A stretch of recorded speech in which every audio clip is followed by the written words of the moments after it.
Assalamualaikum warahmatullahi wabarakatuh. Sebelumnya perkenalkan saya Zalfitri Rodeski dengan NIM 22115222017. Di sini saya akan mempresentasikan terkait dengan aplikasi yang telah saya bikin terkait dengan kegiatan LKMM TMSI 2024. Nah, jadi pada aplikasi ini kita akan mendapatkan informasi terkait dengan kegiatan-kegiatan LKMM TMSI 2024. Kita akan mendapatkan informasi-informasi seputar LKMM TMSI 2024. Nah, di sini ada tiga topik informasi yang bakal kita dapatkan pada aplikasi ini. Yang pertama itu ada timeline, pemateri, dan juga syarat pendaftaran.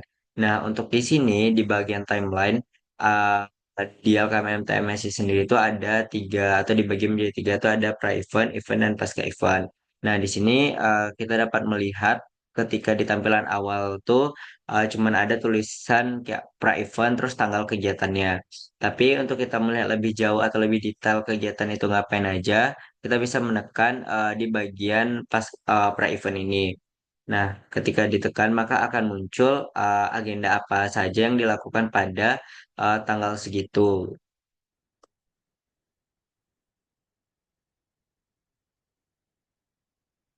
Begitupun dengan event, ketika ditekan maka akan muncul detail kegiatan di tanggal di event tersebut dan begitupun dengan pasca event.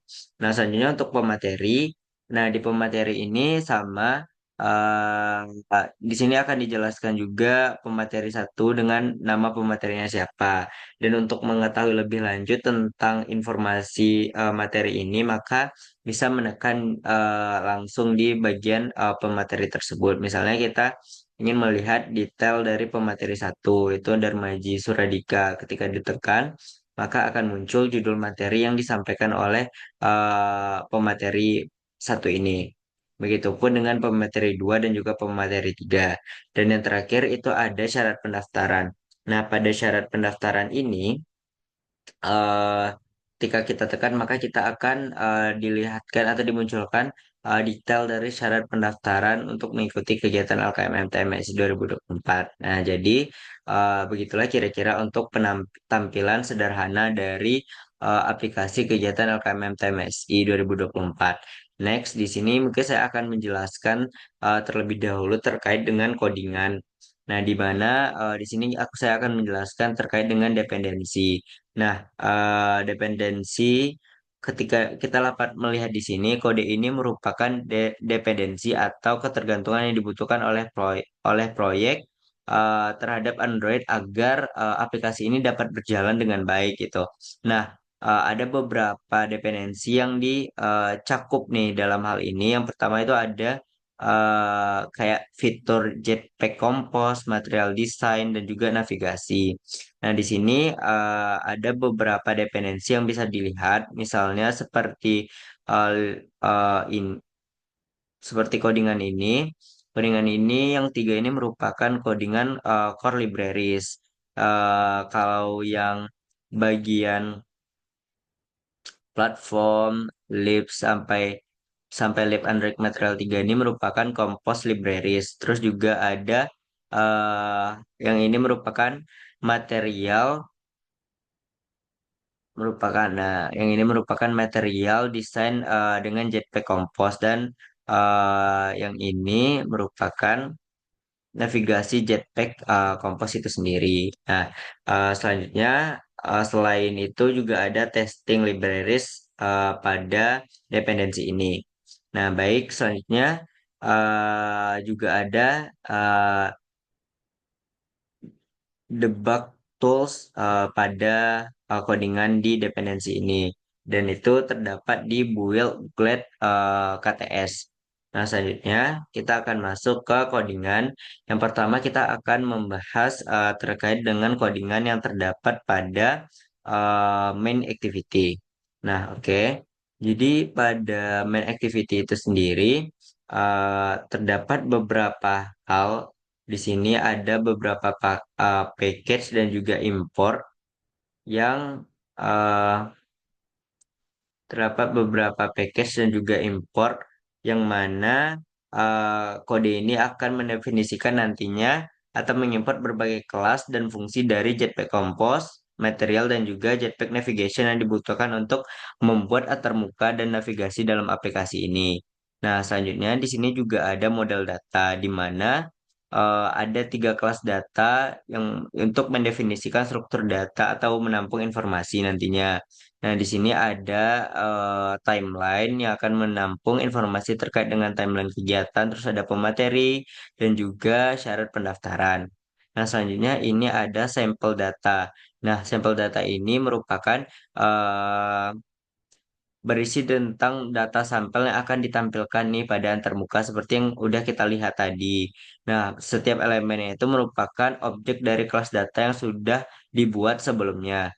Nah, selanjutnya juga ada kelas utama dari main activity itu sendiri, di mana kelas main activity ini merupakan aktivitas utama dari aplikasi ini gitu. Nah, di mana di sini ada terdapat metode on-create, di mana metode on-create ini berfungsi untuk menyiapkan antarmuka dengan menggunakan tema material 3 dan menampilkan komposisi utama yaitu app navigation. Nah, selanjutnya di sini juga ada navigasi uh, atau app navigation composable. Nah, di mana fungsi app navigation di sini yang ini digunakan untuk mengatur rute navigasi dengan menggunakan navhost dan juga composable gitu. Nah, selanjutnya di sini juga ada konten utama atau main content composable. Nah, di mana main content ini adalah komponen utama yang menampilkan tiga bagian itu ada tadi timeline, terus juga ada pemateri dan juga syarat pendaftaran.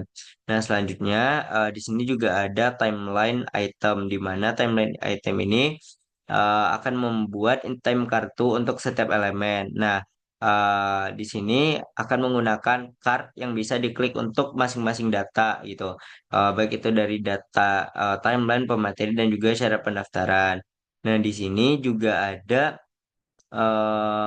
yang namanya on-click, di mana on-click ini merupakan parameter yang menjalankan navigasi ke layar detail ketika kartu itu diklik gitu. Jadi ketika kita menekan tombol tersebut, maka dia akan langsung mengarahkan ke detail atau tampilan detailnya gitu.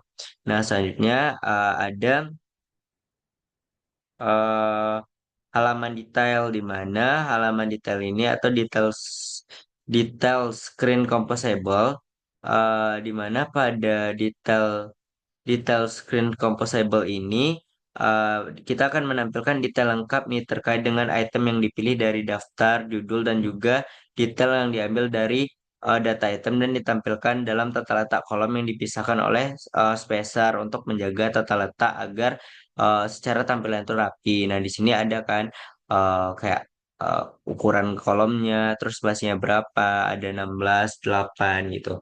Nah, baik, selanjutnya kita akan masuk ke penjelasan coding berikutnya, di mana di penjelasan berikutnya itu terkait dengan color atau color, di mana untuk file color.kt ini merupakan bagian dari aplikasi Android yang mana menggunakan JPEG Compose. Nah, file ini biasanya akan digunakan untuk menyimpan nilai warna nih yang akan digunakan atau diterapkan dalam tema aplikasi sehingga warna ini bisa diakses nantinya dengan mudah di seluruh aplikasi gitu. Nah, selanjutnya itu ada eh, Dem Compose, di mana Dem Compose ini bertujuan untuk mengatur tema aplikasi yang menggunakan Jetpack Compose, khususnya dengan material yang menggunakan versi 3. Nah, tema ini untuk mengatur warna, tipografi, tampilan umum aplikasi agar konsisten di seluruh layar aplikasi. Nah, selanjutnya itu juga ada yang namanya type.kt. Nah, di mana type.kt ini merupakan konteks dalam tema aplikasi yang biasanya file ini nantinya digunakan atau berfungsi untuk mendefinisikan tipe dan gaya teks yang digunakan di seluruh aplikasi gitu. Dan mungkin itu saja terkait dengan penjelasan dari aplikasi yang saya buat terkait dengan aplikasi kegiatan KMMTMSI 2024 dengan demo dan juga tadi menggunakan telah menjelaskan codingan dari aplikasi tersebut, aplikasi ini. Sekian dari saya. Terima kasih. Assalamualaikum warahmatullahi wabarakatuh.